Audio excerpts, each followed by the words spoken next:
All right, I would like to first start by welcoming everyone tonight to the Springtime Bounty webinar. This is a brand new webinar. Kind of put it together just to talk about some amazing things that occur in the springtime. We have a relatively small class today, so I am going to ask for lots of public participation. Ask questions, talk to me, talk to each other. This is what we're here for.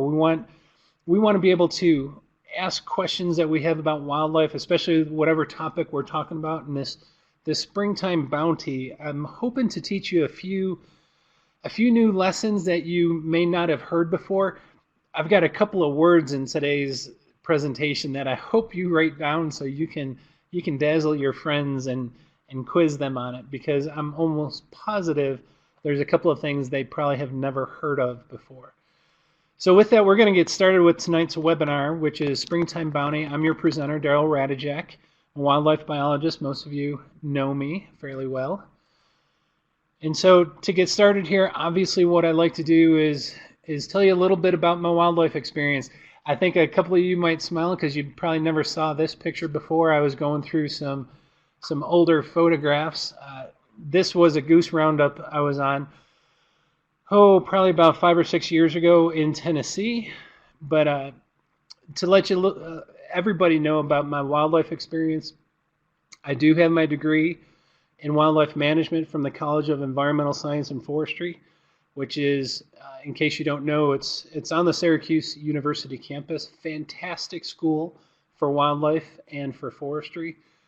I wasn't technically the first manager of the Appalachian Bear Center, which is now the Appalachian Bear Rescue. They did hire someone before me, but they only lasted a couple of months because it was a pretty rough go from the very beginning of the Appalachian Bear Rescue. Uh, I did that job, fell in love with working with bears and other apex predators or large carnivores. But then I took a job with the Tennessee Wildlife Resources Agency, and because of my experience working at the Bear Center, I was promoted to the big game coordinator. So I was managing bear, deer, elk, all the fun, charismatic animals in Tennessee. Did that for about 7 years, and then I was promoted once again, became the chief of wildlife for the state of Tennessee. So I was over all wildlife, and I did that for about another 5 years. So I've got quite a bit experience working with wildlife.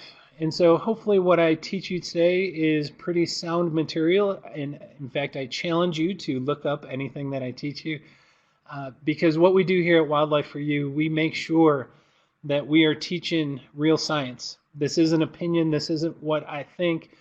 These are concepts that have been studied, that have been learned, that are being taught in high schools, colleges, universities, all over. And so I think you will get a pretty good lesson tonight about this springtime bounty and what we're going to talk about, what happens in the springtime. So with that, I want to start today's lesson with something really, really cool. Many of you know that I'm a big proponent of reading and becoming more educated and following some folks that are really instrumental in the field and getting a mentor. And so I'm going to read something that really pertains to tonight's topic about the spring. And I'm going to challenge it before I reveal who wrote it, see if someone can guess. But read this. One swallow does not make the summer, but one skein of geese cleaving the murk of a March thaw is the spring. This is a pretty famous quote from my buddy Aldo. And just so you know, a skein of geese, I never heard that before. And that's one of the things I love reading as much as I do, which I wish I could read more, but it's amazing finding words that people use that you've never heard of before. But a skein of geese is literally when the birds are flying in that V formation. And so I love this concept here of, like, seeing a swallow, it doesn't really mean anything, but when you see those geese migrating back from their wintertime migration, and you know it is the onset of the spring. It is the spring.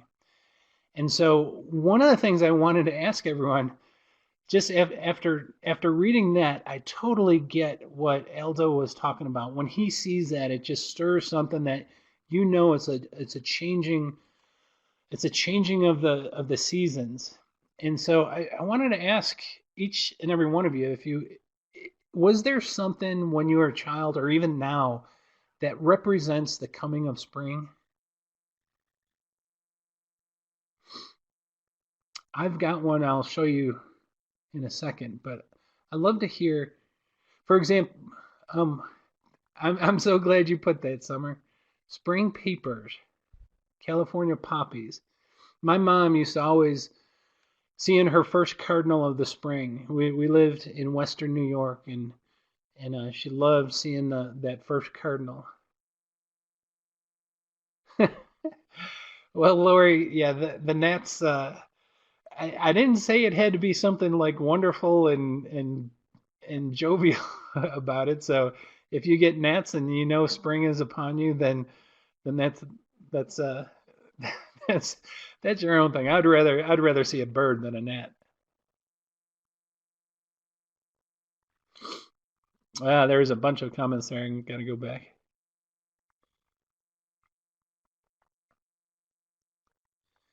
Okay, Summer asked a question.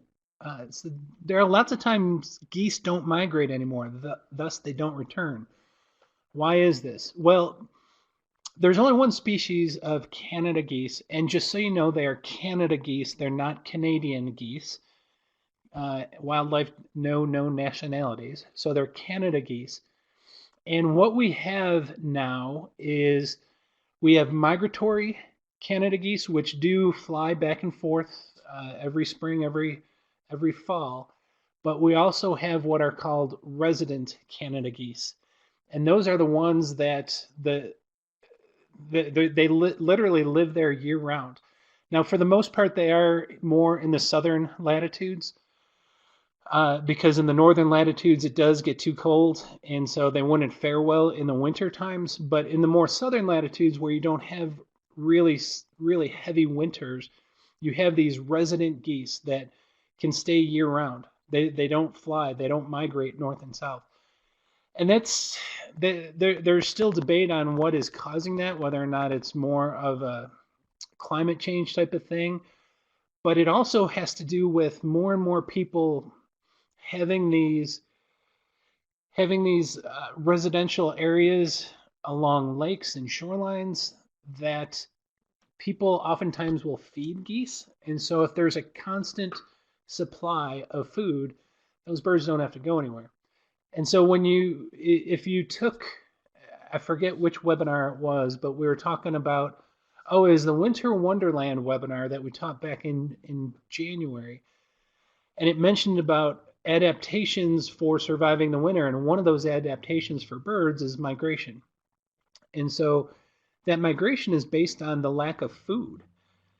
And if birds cannot find food in their area, they fly to a location in which there's more abundant food sources. And so with the resident Canada geese, it's simply a fact that there are more and more food sources available in the South, whether or not, like I said, it's due to climate change or just residential people feeding the birds year round. And so why bother flying to find food when you could find food year round where you're at? So that's one of the reasons there are some birds that don't fly.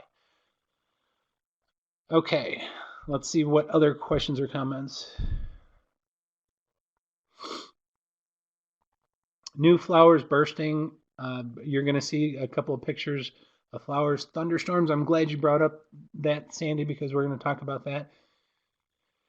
Actually, your geese picture makes me think of the fall. That is true because you have different flight patterns. One's going, one's coming. Yeah, that was the benefit of being in the South, Lori. You usually got an influx of those birds. For those that don't, if you read Trisha's comment, there are year-round geese here in Central Virginia. Volunteers go out on the reservoirs to put vegetable oil on their eggs so they don't hatch. It's more or less a population control. there's a couple of different ways that they do it that seems like less not non-invasive. For example, putting the vegetable oil prevents some of the oxygen. Those animals still will need oxygen, and so that prevents them from maturing. Another thing is called addling the egg, where it could be shaken so it doesn't form. And so there's different ways that people can control those Canada goose populations.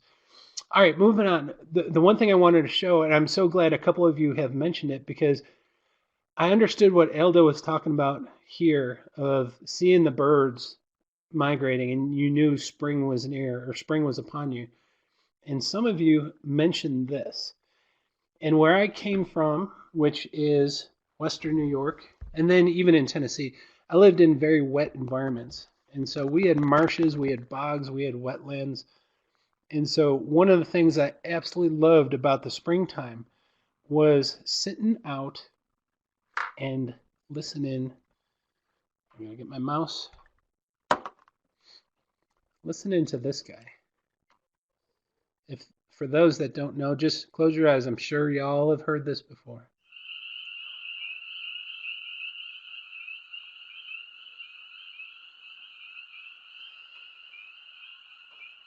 Who here just doesn't think that's a wonderful, wonderful sound to sit on your back porch listening to those at night, as long as you're slathered in insect repellent?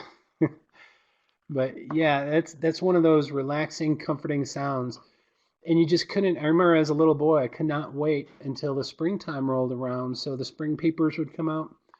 I was actually had the pleasure and honor of being, as a wildlife biologist, I participated in these amphibian surveys, and so I would have to go out to different marshes. They would send me coordinates, and I'd have to go out to different marshes and sit in the marshes and record all the different kinds of frogs. The thing that I loved so much about frogs is they're usually very distinctive, and they've got wonderful calls, from the spring peepers to these chorus frogs they sound like you're dragging your finger across a comb, to northern leopard frogs. It's amazing how different those frogs sound, and they're peaceful, each in their own right.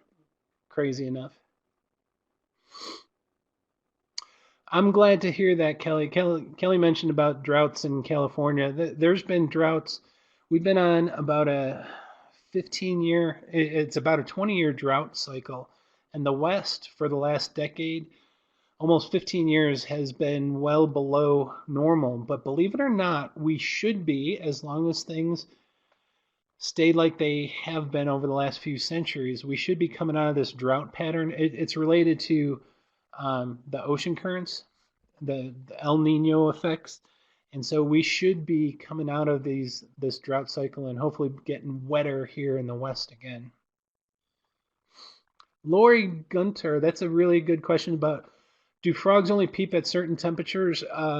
Yes, it's a wide range of temperature. Once it gets too cold, they won't peep. I don't know what exactly that temperature is, but it's not like it's an exact temperature. It's a temperature range in which they're doing their calling. Oh no, yeah, Trish, lots of frogs peep.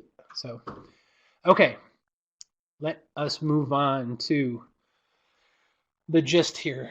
And what I wanted to talk about mostly tonight is, like, what are some of these big things that happen in the springtime? And I think the first thing that we got to ask ourselves, what is spring? What is this thing we are talking about? And so obviously we know it as humans, we know it as one of the 4 seasons on our Gregorian calendar, but what does it really represent? Why is it springtime? And so if you're looking for the scientific answer, it is when there is an equal amount. The start of springtime is what is called the vernal equinox. So it's when the sun is passing over the equator, as the Earth's orbiting the sun. And we have, since it's right directly over the equator, we have pretty much equal amounts of daylight as well as nighttime. So about 12 hours daylight, 12 hours nighttime. That is usually around the first day of spring. That's what's called the vernal equinox. Now, since we're on a cycle, it's going to happen twice a year. As you can guess, there is also an autumnal equinox. And so during the springtime, during this vernal equinox, we have about the same amount of daylight, same amount of nighttime. And so the cool thing with the springtime is from this point forward, well, I shouldn't say from this point forward, we've been getting longer and longer days, but this is when the daytime and the nighttime are equal. Now, I'm not even going to go into the solstices, because the solstice is when you have the most amount of daylight or the most amount of nighttime. But the equinox, which is the start of spring, is when you have equal amount of daylight, equal amount of nighttime. But this is going to be kind of cool, because here's something to think about. We are going to be talking about wildlife, and what is so important in the springtime regarding wildlife. So today is May 2nd. Hopefully I'll teach you something. Today is May 2nd, 2019. Since wildlife are on the landscape, in the outdoors all the time, they are exposed to lots and lots of different environmental conditions. They're on that landscape. They don't have a house where they can set their temperature or their thermostat at something or get out of the rain. So they're exposed to constant environmental conditions. Now, throughout the life cycle of wildlife, there's things that need to take place in order for that species to continue. They need to be able to reproduce. They need to be able to hibernate to survive those periods without food. There's things that their body must go through, and it needs to be triggered. And these environmental conditions are pretty much responsible for triggering these biological functions. So let's look at a couple of environmental conditions that are out there that all wildlife are exposed to. And so you have temperature, which is pretty much the measure of the amount of heat that's in the air. And obviously, if it's really cold, like in that picture, there's not a lot of heat in the air.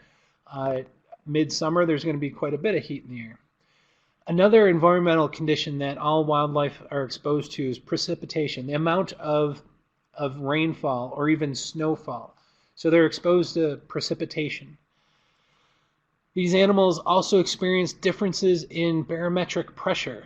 And so I won't go into too much of a weather-related webinar, but the barometric pressure will dictate some of these storm systems, high pressure, low pressure. When two different pressure systems collide, you're going to get wind. If you want to learn more about it, by all means, take a meteorological class. And then all animals obviously are exposed to daylight.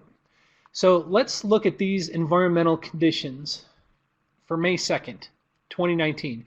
Now understand that different locations, so Kelly, what is going on by you in California is going to be vastly different than what's going on with Trish. But think about your local area. If you lived obviously in the one spot year-round, there's going to be these environmental conditions that occur on May 2nd, 2019. But what happened with those? We all know what it was like out today, but what was it like on May 2nd, 2018?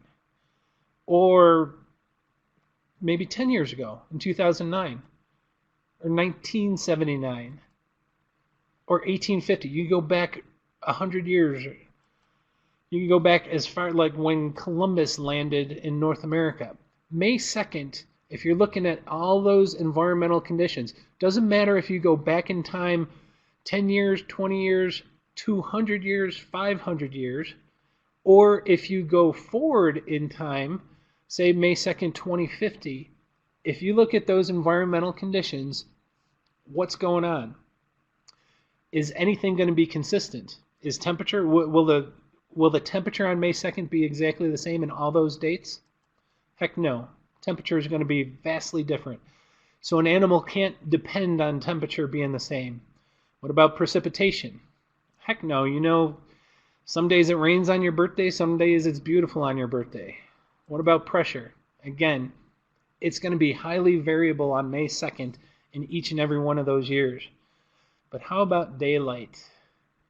Daylight is the key, because no matter what date, when I went through those dates from 2019 to 1979 to 1850 to 2050, on May 2nd, the amount of daylight was exactly the same, or will be exactly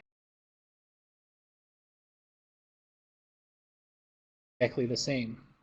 And so when you think about the biological world, and especially as it pertains to wildlife, if things have to get triggered for your body to do things, it's going to be based on the amount of daylight. And there's a term for it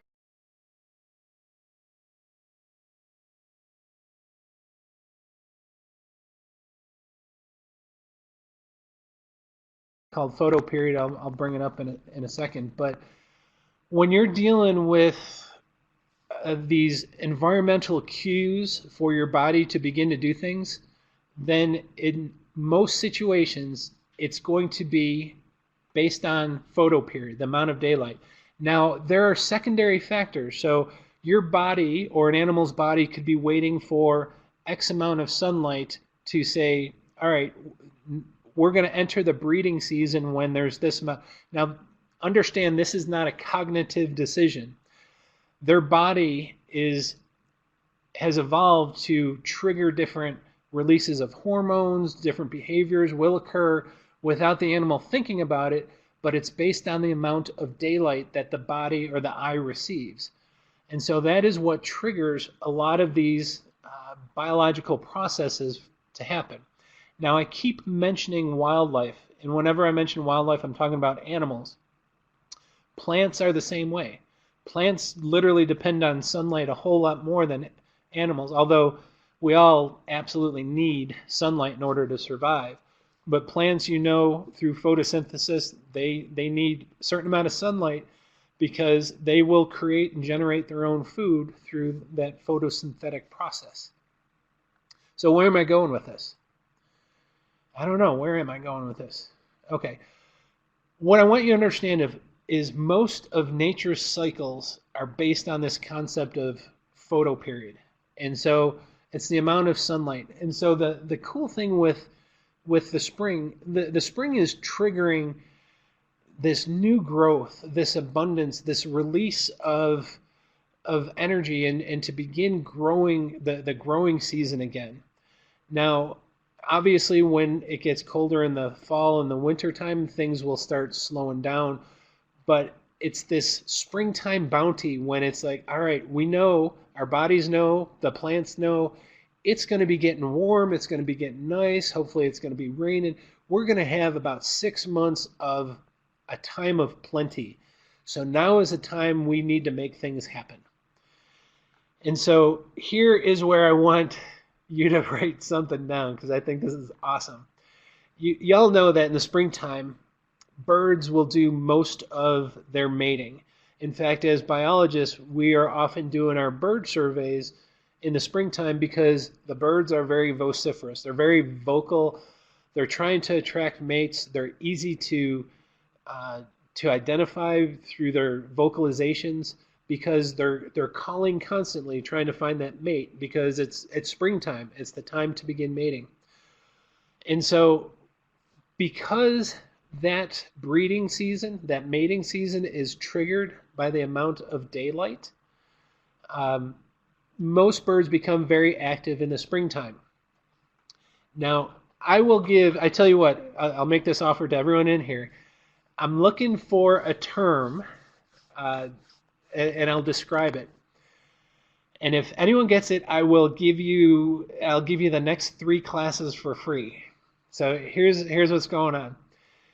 Okay, I'm going to use an example here. So say the bird's body is triggered by 14 hours of daylight.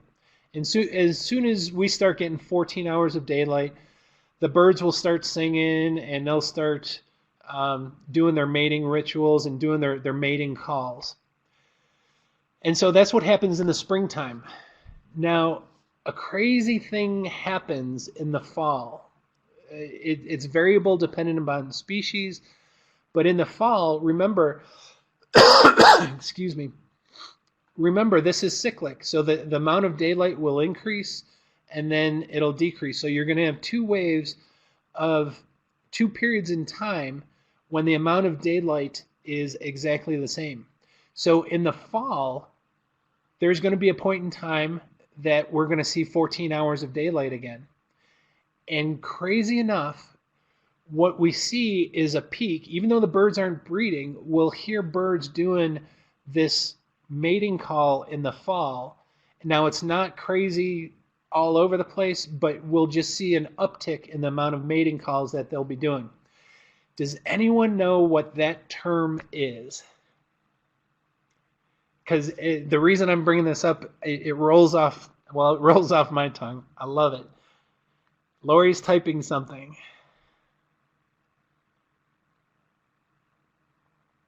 So literally what it is, it's the term describes an uptick in the amount of mating calls that you hear from these birds, and it's based on the fact that it's the same amount of daylight or photo period that they see in the springtime when they're going through their breeding season. Futility, no clue. Okay. Well, that's good. I don't have to give away 3 free classes, but I wouldn't mind. I would have been so impressed if someone got it. The term is autumnal recrudescence. Tell me that's not the coolest terminology. This needs to be a Jeopardy question. Anyway, it makes sense. This autumnal obviously is happening in the fall, but the recrudescence is the recurrence of their mating calls. And so I only learned this, just so you know, I only learned this a few years ago, but I just love that term because I'm a biology geek. So if you ever hear, or if you ever want to impress someone, you can explain to them what the autumnal recrudescence is. So I guarantee you this fall, if you're sitting out there and all of a sudden you hear a bird call that you haven't heard since the springtime, that's pretty much what you're experiencing at that time. And it's simply because the photo period is matching up again later in the year. I don't know. I thought that was cool. Okay, what we're gonna do, we're gonna talk a little bit about food chains and what's going on here and why this springtime is really, really important. The very good question, Shirley. Why do they do it if not for mating? Well, they're doing it in the springtime for mating. In the fall time when they do it, it's literally their body is tricked by that sunlight. And so that photo period, it just triggers them to do it. They're not seeking a mate to get busy and lay eggs again, but their body gets tricked and they just belt out in song. Okay, this is a pretty basic graph that shows you that things go in a cycle. You have grass, you have vegetation, which is what we call the producer. This is what all life sustains on. The plants create this food. And then you have these different levels of animals that eat it. It's different trophic levels. And I'll get to your comment somewhere in a second, but let me explain this. So we have these different trophic, you could have insects that eat the grass, then you could have birds that eat the insects, you could have snakes that eat the birds, you could have another bird that eats the snake. So you have these different levels of consumers. So you have primary, secondary, tertiary. Usually the end of the line is what we call the apex predator. Yes, owls are apex predators. They're that end of the line. I often talk about apex predators in the mammal world, which are usually mountain lions or grizzly bears. They're really cool animals. But even those animals die, and then you get the decomposers, which will deteriorate the body, which then helps the plants or the vegetation or the grass grow again. So you get this cycle of this food chain. And I'll tell you why this is important in a second. But let me go back and address Summer's question here. I have a bird nest, and thus far this spring it has 4 different sets of eggs in them, and they disappear within a day of being laid. Can you guess what's happening to them and why so many different bird species are using. Were they all from different bird species, Summer? Because oftentimes, if you have a nest predator, it could be a snake, could be probably a smaller creature. If it is a larger creature like a raccoon, they would probably destroy the whole nest. But um, I don't know. I've never heard of a communal type of nest before. I know some species will share nest, but I I haven't heard.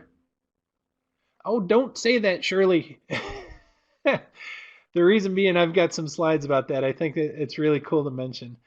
So I wish I could tell you what's going on there. I'm just wondering if there's some type of nest predator that's just removing the eggs and the one species abandons it and another species moves in. But that's interesting. So going back to my slide, we're talking about this whole food chain and what's going on there. And what I did is created something that's a little bit more visual for you to understand. Hopefully, it's a little bit more visual for you to understand. And a few of you know I get heavily involved with wolf debates. There's quite a bit of talk recently about wolf restoration. I know that Colorado is considering it.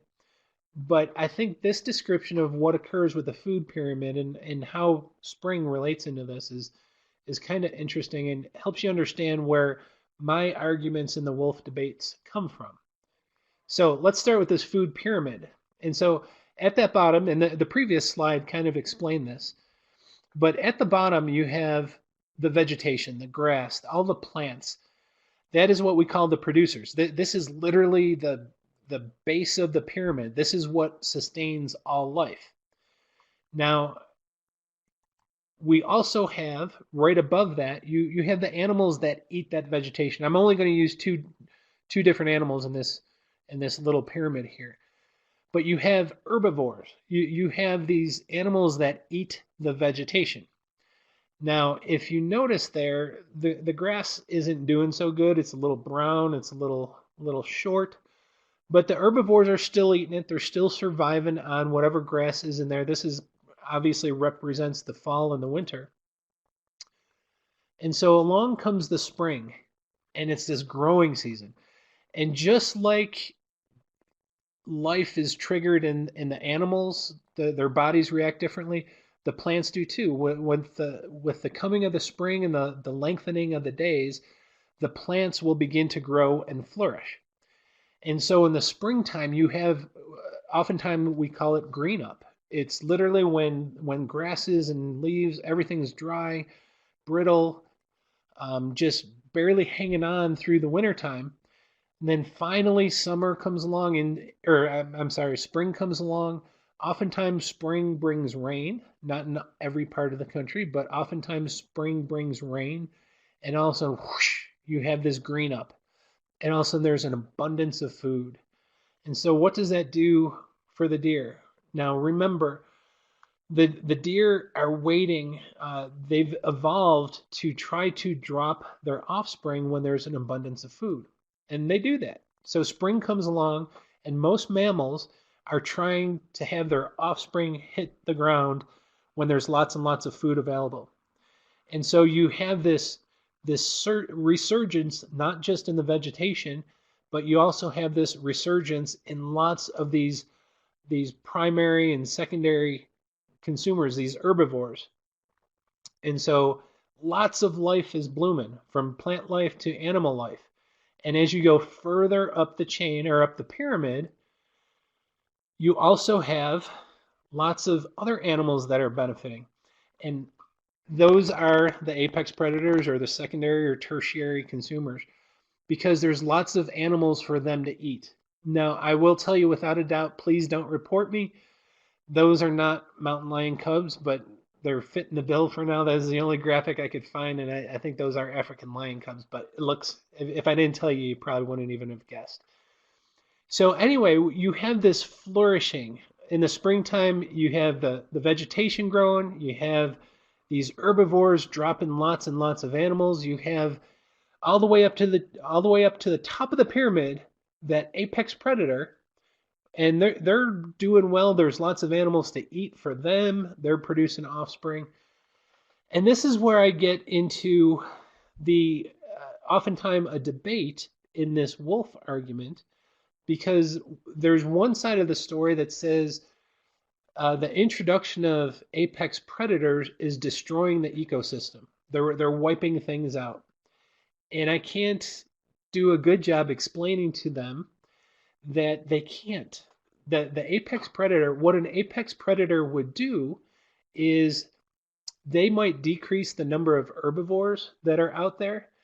And when those number of herbivores drops, then the number of carnivores will drop. It's a cyclical pattern. It's a delayed cyclical pattern. And so when you've got a lot of these herbivores on the landscape, the carnivores will flourish and their population will grow. And then they'll eat a lot of the herbivores, so the herbivore population will shrink. And then the carnivore population will shrink because their population, there's not enough food to feed them, so they're on that delay.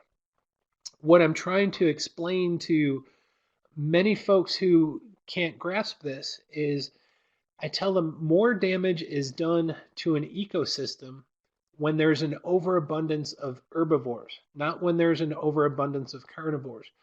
Because when you remove those carnivores and those herbivores are allowed to flourish, what are they destroying in this pyramid? They're destroying the base of that pyramid. They're wiping out all the vegetation. So I hope that does a good job explaining it.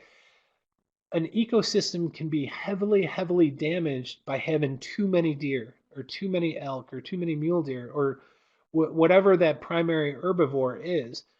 And so sometimes it takes a long, long, long time to restore the ecosystem if that base layer is completely wiped out.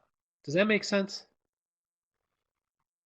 Sorry, I get on my tangents. I get my soapbox lessons, but it just seems that I encounter more and more people that don't understand that an overabundance of deer is worse for an ecosystem than having apex predators.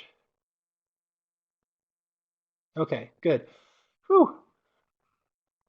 Now, if only I could take this lesson to the people that need it, because you guys probably already knew this. Trish mentioned the Royale, which is a fascinating story. Um, you can listen to lots of different podcasts about it, but the National Park Service is kind of over this Isle Royale in Michigan. It's about 200 square miles, and wolves and moose for a while lived on there. The wolves kind of have died out, and the moose population has exploded. And they have way more moose than they could withstand, and they're so worried because the moose are destroying the landscape. That overabundance of herbivores is more detrimental to the landscape than any overabundance of apex predator. So the National Park Service has, in fact, just within the last few weeks, they've even released more wolves. I think they're up to 15 wolves on Isle Royale now. Okay. Well, I am glad I made sense.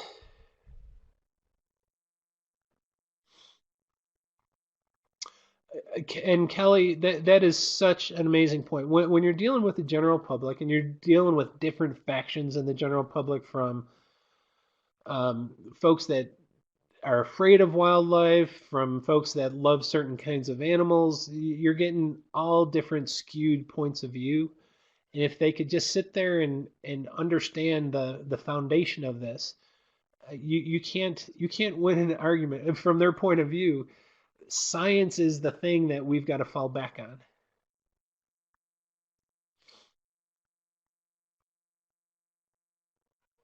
But Kelly's point, no one's afraid of deer. Apex predator, there's a stigma.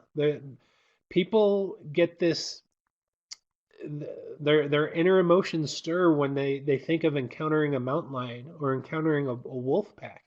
And I don't blame it. It'd be a pretty intimidating experience, but they're such a critical part of this entire pyramid. Okay, Sandy mentioned in Pennsylvania they dislike deer because of a car accident and they eat crops. That's a huge thing. Believe it or not, there's multiple scientific studies that showed the overabundance of deer in Pennsylvania were preventing the forest from regenerating. And so that was one of those things where we finally started seeing that our actions of years or centuries ago where we removed these apex predators have probably caused more significant harm because of the abundance of the herbivores than the removal of the apex predators. They go hand in hand. Okay, moving on, and this is where it gets a little fun. And I'm not gonna apologize. As I was putting this presentation together, y'all know Bob Howdeshell, and I'll send him a copy of this. He is one of the most amazing wildlife photographers, and I use his pictures. He tells me use his pictures all the time.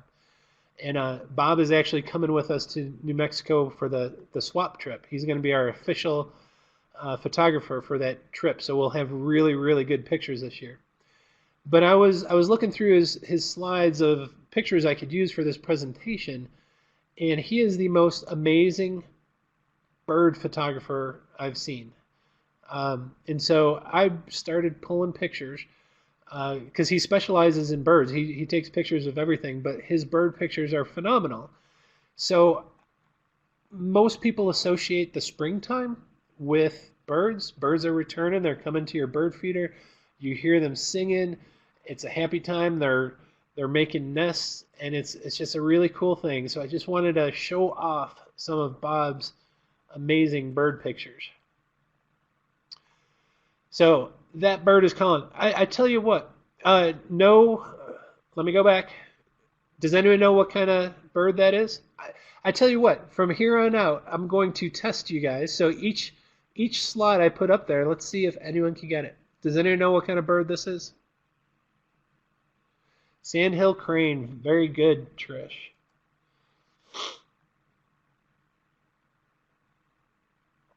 Lori, before I go to the birds, Lori asked a question about hunting alone, control a deer or elk population. You can. But why wouldn't you allow animals to help control? And so you can actually control. In fact, that's how we've controlled them. On the East Coast, we removed. When I say the East Coast, I'm talking about east of the Mississippi. We removed pretty much all the apex predators. There's no more cougars. There's no more wolves. They used to have wolves all east of the Mississippi. We removed those apex predators, and that's what typically controlled those populations. And with those apex predators gone, the only thing that control them are the hunters. And so we can do it. It takes quite a bit of effort to control them. And so all the help we can get from putting apex predators back on the landscape would be welcome. Okay, yes, that's the sandhill crane. Now some of these, I will tell you, I did choose the more colorful birds. There's definitely lots of birds out there like finches and some more drab, ordinary looking birds, and so I chose some of the more colorful birds. No, it's not a meadowlark. That's a really good question. Believe it or not, this one is probably my toughest one. One of my toughest ones. It's a prairie warbler. And just so you know, I had to double check with Bob to make sure on this. What about this one here? This is a common visitor to many bird feeders, especially if you have suet out there. I know it's a woodpecker, but what kind of woodpecker? Downy woodpecker. Very good. There's so many different species of woodpecker. It's amazing some of the biological adaptations that woodpeckers have, where their beaks are literally it's literally a part of the skull. So I don't know if it's like that for every single woodpecker, but if you look at many woodpecker species, the skull actually forms the beak to help that bird do what it does. This is a downy woodpecker. There's pileated or pileated woodpecker. There's an argument on how to pronounce that. So many different types of woodpeckers out there, but This is one of my favorites, common one. I will tell you, when I was in Tennessee, there was, I'm sure many of you have heard of an ivory-billed woodpecker. That is a bird that has gone extinct, and I forget what year it went extinct.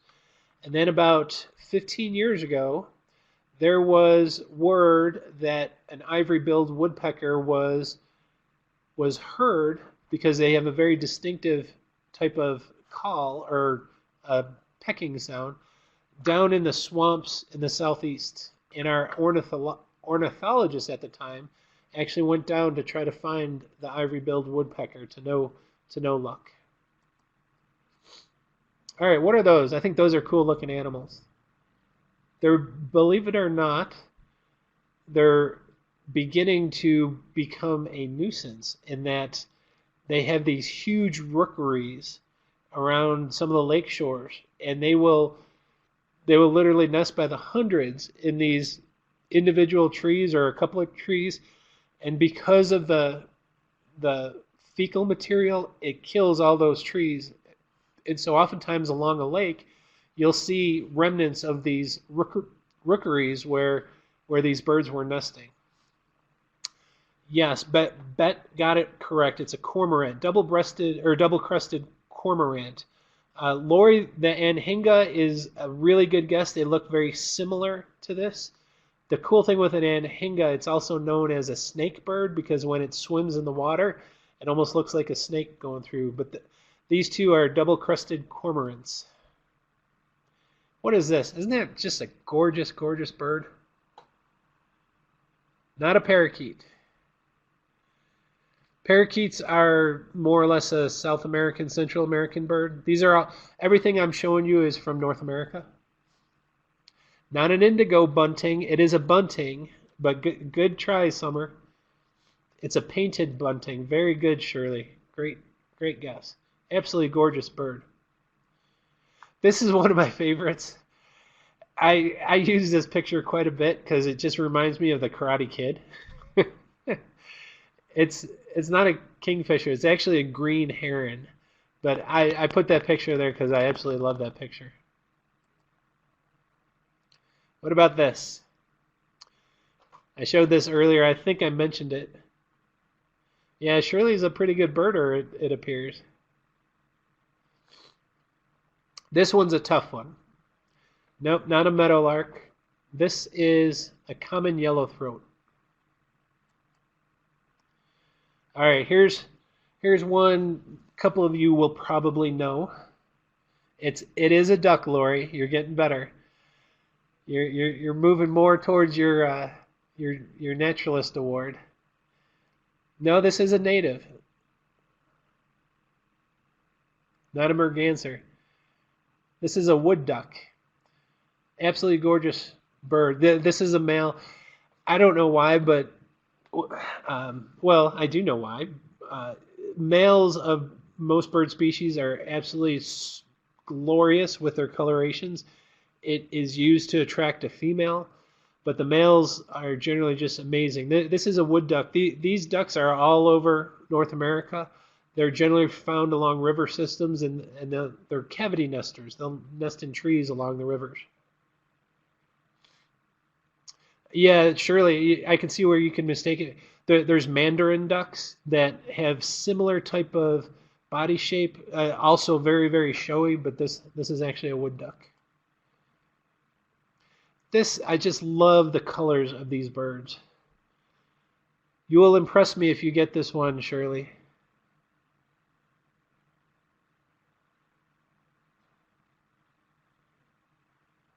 Yes, it is a warbler.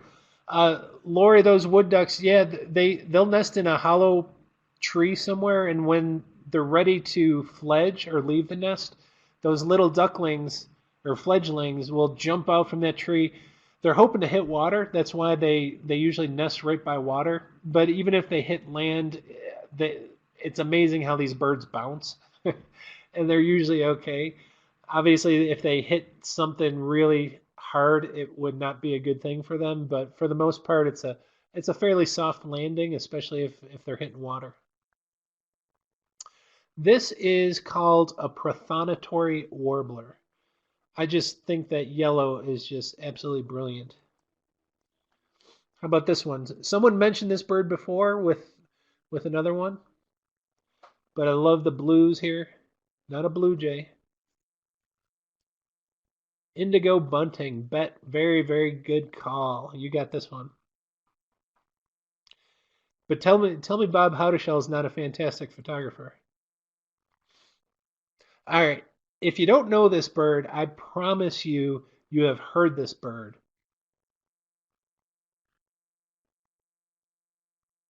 Lori, I use that excuse all the time.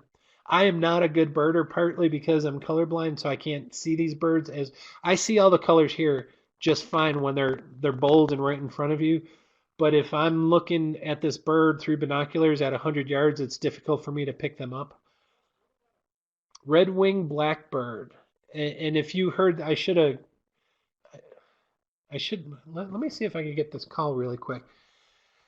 If you don't recognize the way it looks, I promise you, you will recognize its call. Because if you're anywhere near marsh, especially if it has cattails, I can almost guarantee you've heard this song.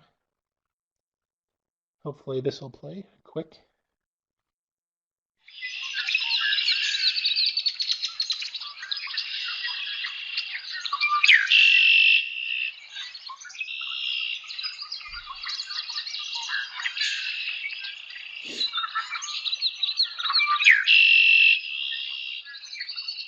Very distinctive call. It's that, but it's very trill.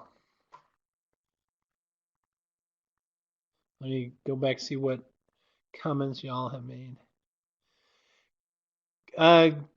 Kelly, which bird were we referring to for California? Was it the red wing or the one before that? Oh, the red wing. um, if you get a chance, I don't know off the top of my head. I would assume many of these birds have extremely wide ranges, but they might not go. They go north and south quite a bit, but I don't know if they go east to west. So if you just looked up a red-winged blackbird, you could see their range pretty easily. I wish I knew off the top of my head, but I don't. I'm sorry. I'm not. Everyone knows that one. That was my mom's favorite. I had to throw it in. The cardinal. This one's pretty. Excuse me. This one's pretty simple. Yeah, I'm fairly certain this is a ruby-throated, simply because Bob Howdeshell's in Tennessee and the vast majority are ruby-throated. I will get to that in a little bit, Lori. I'm glad you remembered. This is an indigo bunting again. We've already did this one. Gorgeous picture. I love it sitting on the sunflower. But just the only reason I put this one in there is I saw the bee that was on the flower as well. So I thought that was just like the perfect picture. Okay, so all those birds, glorious colors, singing away in the springtime. They're trying to attract mate. They're trying to get busy, to get that nest done, to get those eggs laid, to get those youngins out there in time to enjoy this glorious burst of plant life, insect life that occurs in the springtime. Obviously, it'll last all throughout the summer as well. And so that's what is so cool about spring. It's just this awakening of life that occurs. And it's all for a reason of trying to get that offspring out there as quickly as possible. And I love that picture because those are just looks like me and my brother. And Bob just took this one literally within the last week. This is little baby gallinule. Also, sometimes people call it as a moorhen, but just really cool stuff. And I wanted to throw his name up there. Look him up. He has a website too that is just amazing. So what is going Lori just hit on the hummingbird. Many of you have probably seen this. I throw it up because these are some of my favorite pictures or sequence of pictures. 2 years ago, sitting on my back porch, I saw a hummingbird working on we have some outdoor lighting, and they're not Christmas lights, they're just regular outdoor lights, and started constructing a nest. And 2 years in a row, these hummingbirds, I have black-throated, or yeah, I think they're black-throated hummingbirds. Um, they started building this, and it just blew me away because that nest was, you can see it, is the size of a quarter. And I could not wait to peek inside. And I didn't put the picture of when there's just eggs in there, but if you know the size of a quarter, the eggs were literally like Tic Tacs. They were just tiny, absolutely the coolest looking thing. And I was blessed with the last couple of years watching these birds fledge. And so last year they did wonderful growing. And I tried not to disturb them too much. I'd only check every couple of days, but it was amazing because y'all know the hummingbird has this amazingly long beak. And when they're born, their beaks were kind of wide and short. And literally in a matter of weeks, those things got really narrow and really long. And the last picture is this was literally a day before they actually fledged. These were the young ones, and they actually left the nest the next day. And I'm hoping, I've got my eyes out to see if mom comes back again this year. Not yet, Shirley. I've been watching for her, but we haven't seen her yet. Oh, Trish, I'm glad you brought that up, Trish, because this is really interesting. Oftentimes, let's see if I can go back. Hummingbirds will oftentimes use spider webs as part of the material of their nest for a couple of reasons. Obviously, it holds things together really good, but if you notice, well, I don't know if you could see it too well, but as those birds were growing, because that spiderweb material is very elastic, they were tucked in there, and then it was literally wrapped around them, but it would expand as those birds grew. And so it's just amazing what occurs in Mother Nature, these adaptations. So I am hoping they come back again. That would be a real treat seeing them 3 years in a row. The nest is still there, so they don't have to work too hard. All right, I'm just going to mention a couple of neat adaptations that different birds, different animals use whenever they're dropping their offspring, because the goal of, I shouldn't say the goal of life in general, but in order for species to persist, you've got to be able to reproduce and create offspring that can also reproduce. So in order to carry on that species, you got to make sure that offspring are surviving and that they too can reproduce and produce more offspring. So that's how a genetic line carries on, or a species carries on. So here's a bird nest. Can anyone take a guess what kind of nest that is? Or what kind of bird laid that nest? This nest would typically be found on the ground, if that is a help to you. Very, very good guess of quail and pheasant. Both of those birds, it's neither one of those, but both of those birds are what we call a upland game bird. They're ground nesting birds. That's actually a turkey nest. And so turkeys nest on the ground, and summer you hit exactly where I'm going. You see, Summer mentioned a very fertile mom. You see how many eggs are in there. There's 14 eggs, 13, 14 eggs. That is a huge clutch of eggs. And so if you look at, so that's a turkey. That's this ground nesting turkey. And then you look at this nest. This nest has 2 eggs. These are really big eggs. These are usually way up high in a huge nest. That's from an eagle. And so you see two different nesting strategies here.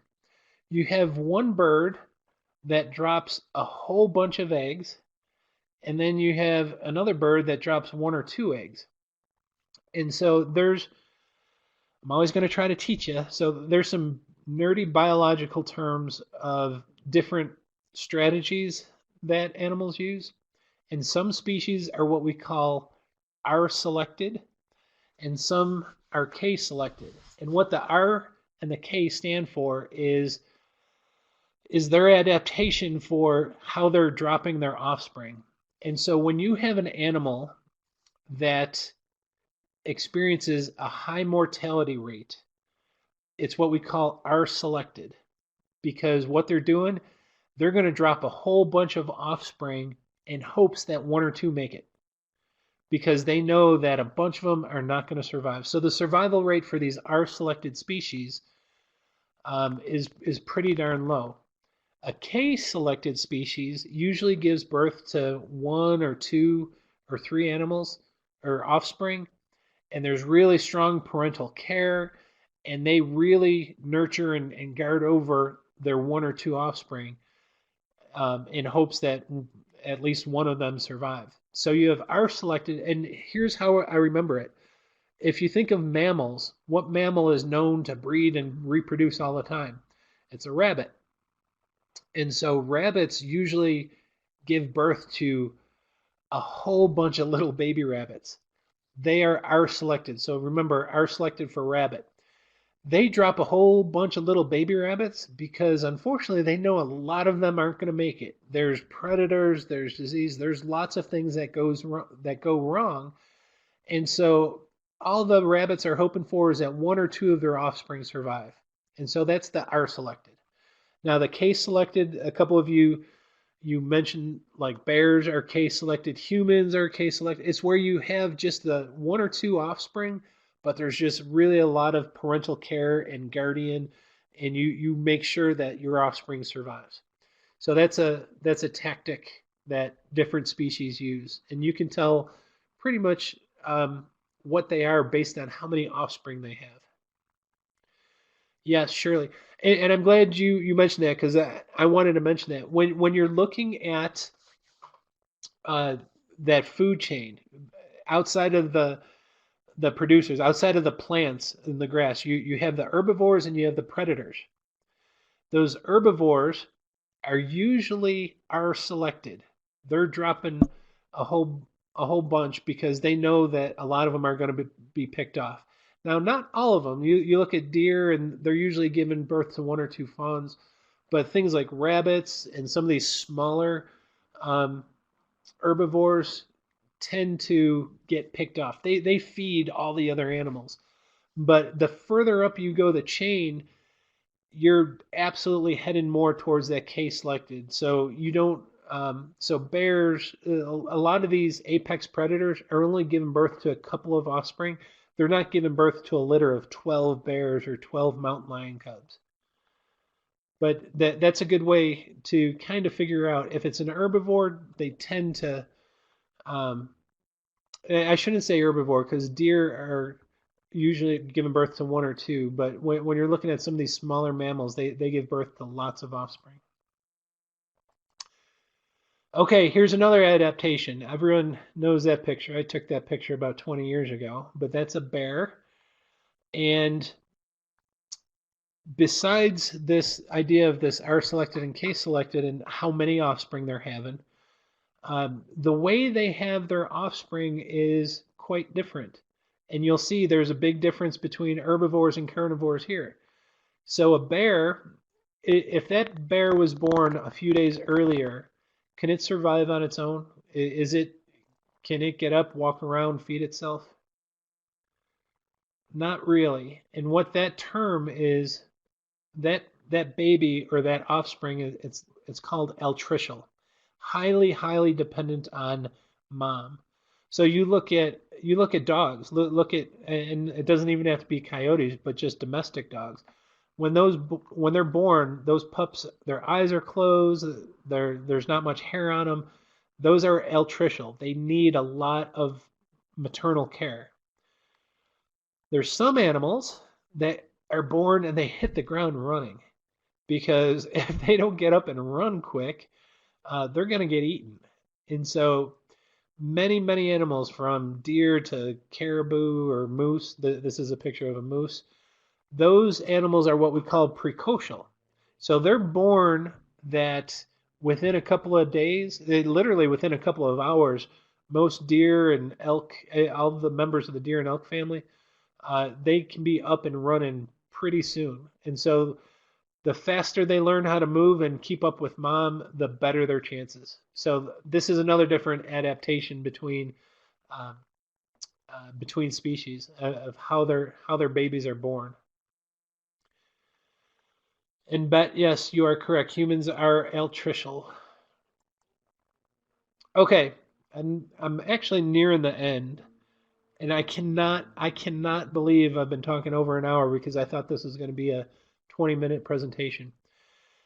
You look at this bird nest here, and I can't stop thinking of that Sesame Street thing about one of these things don't belong. I'm not going to sing it because I'm a terrible singer. But here's another different bird nest.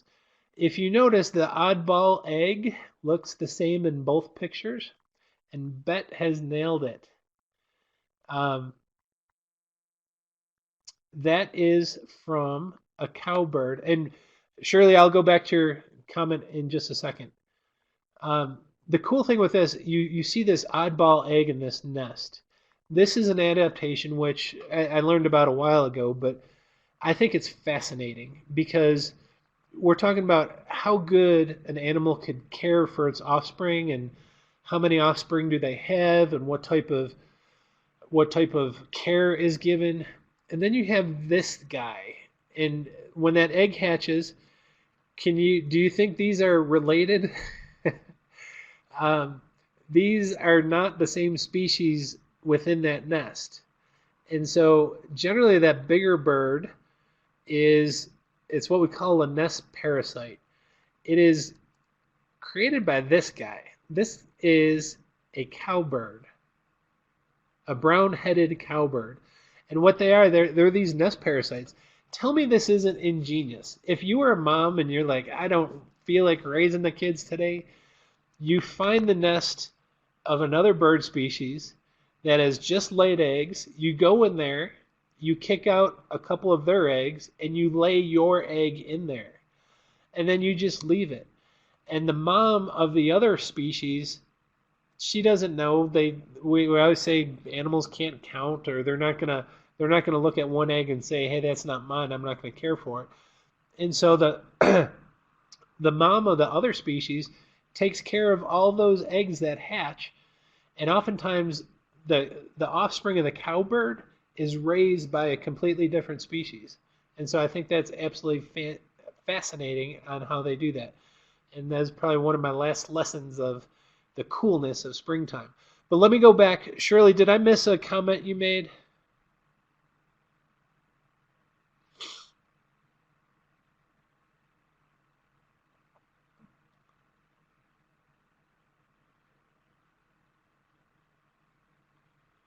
Bet that's interesting about the cowbirds. I never heard that. Oh, okay. Good. I thought I missed a comment or a question you had. But yeah, I think cowbirds, they're not the showiest, they're not the most beautiful, but gosh darn are they ingenious. You got to give respect and kudos to someone that figures something out like that. I think that's really really cool. Okay, this is where I'm going to wrap it up, guys. You are probably like me. In fact, I know you're like me. You might be a little worse than me, but when you see critters like this, whether or not it's a young fawn, the little tiny bear cub, it just, man, it's such an amazing thing to see. Sometimes it pulls at your heartstring. I'm preaching to the choir. I know you guys know not to rescue these things. Unfortunately, the general public, I would say the vast majority of animals that come into a rehabilitation center probably need not be rescued. And it's hard to blame someone because they're just trying to do what they feel is right. But these animals, when they're born, when they're really young, it's a tough life. And bad things happen all the time. That's how nature works. But the strongest survive. And the thing is, oftentimes female deer leave their fawns alone. Um, these little bear cubs, mom is not usually far away. You find a baby bird on the ground, especially when it's later in the springtime, early summer. Those birds, they leave. They're called fledglings. They will hop out of the nest, and they're supposed to be on the ground. And unfortunately, people will want to come to the rescue, and they'll pick up these animals and they'll take them to a rehab facility. And unfortunately, we are terrible wildlife parents. We're learning we could do it every once in a while, but the best mother by far is its real mother. And so um, hopefully the message, again, I'm preaching to the choir with you guys, but the reason we want you to leave wildlife alone, it's not for us, it's for them.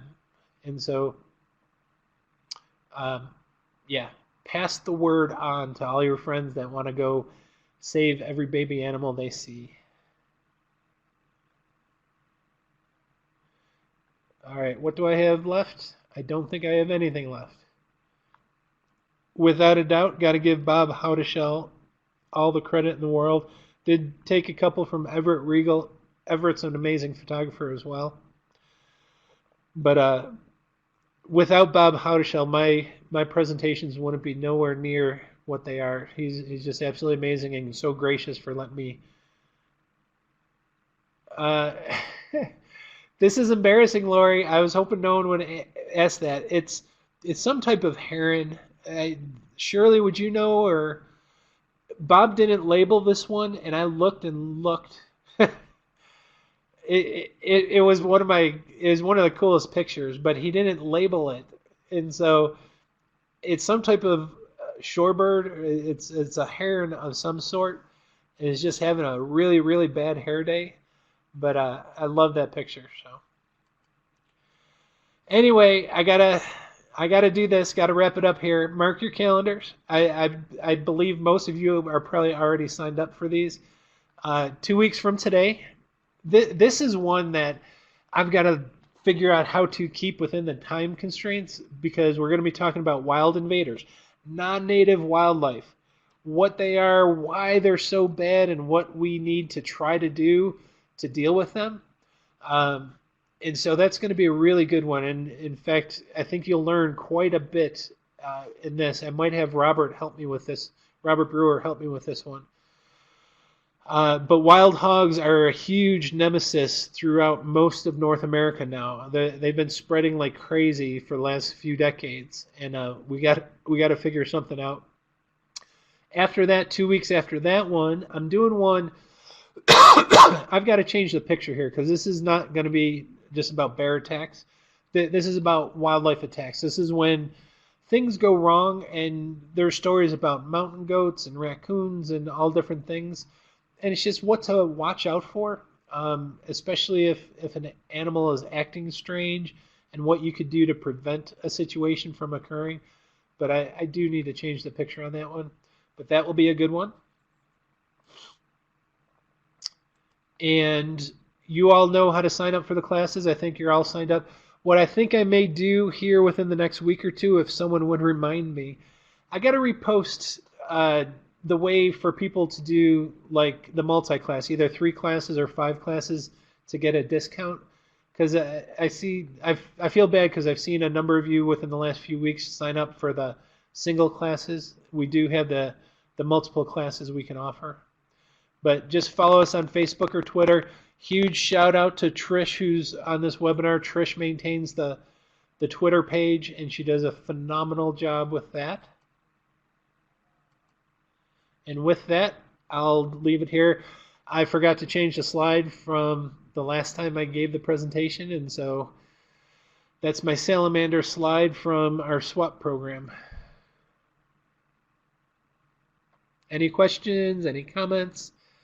You guys are awesome. I was worried, like I said, believe it or not, I was worried this was going to be a 20-minute presentation, but I have the gift to gab, unfortunately, when it comes to wildlife.